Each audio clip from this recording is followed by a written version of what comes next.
धर्मवीर भारती जी द्वारा लिखित गुनाहों का देवता से कुछ पंक्तियां हैं जो मेरे हृदय को बहुत विदीर्ण करती हैं।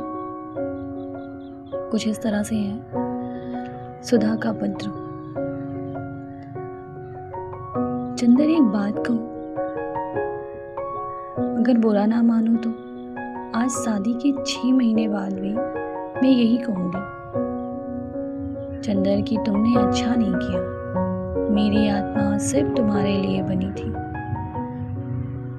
उसके रिश्ते में ये तत्व है जो तुम्हारी ही पूजा के लिए थी।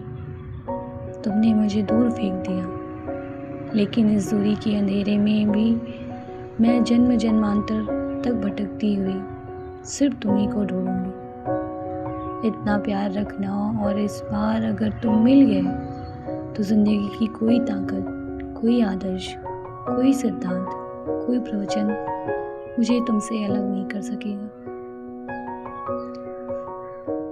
लेकिन मालूम है, मेरी पुनर्रचना तुमने झूठ बोला।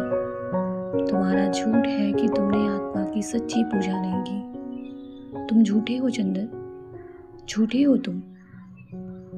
लेकिन किसका पाखंड नहीं है। मैं तो कहूंगी सब झूठे हैं, बस सब झूठे। क्या झूठा नहीं है इस जीवन का सत्य?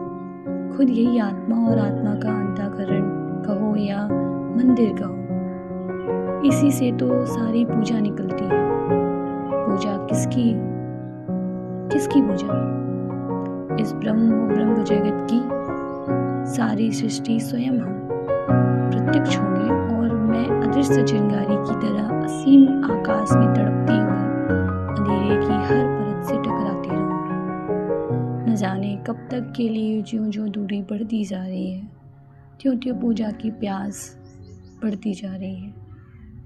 काश मैं सितारों के फूल और सूरज की आरती से तुम्हारी पूजा कर पाती। लेकिन जानते हो मुझे क्या करना पड़ रहा है? मेरे छोटे भतीजे नीलू ने पहाड़ी चूहे पाले हैं। उनके पिंजरों के अंदर एक पहिया लगा है और ऊपर घंटियां लगी हैं। अगर कोई अभागा चूहा उस चक्कर में उलझ जाता है तो त्यों छूटने के लिए वह पैर चलाता है। त्यों चक्र घूमने लगता है, घंटियां और बजने लगती हैं। नीलू बहुत खुश होता है, लेकिन चूहा बेचारा बेदम होकर नीचे गिर पड़ता है। कुछ यही हाल हम उस पहिए में फंसे चूहे सा है। कुछ यही हाल उस पहिए में फंसे चूहे सा है। चंदर, अस्तनियों पल्लों की ये घंटियां आत्मा के पैर हैं, और तुम उन्हें पूजा के मंदिर की घंटियां समझते होंगे।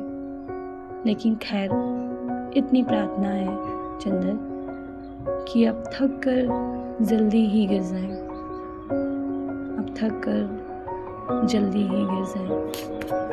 इसके आगे की पंक्तियाँ दूसरे चरण में होंगी।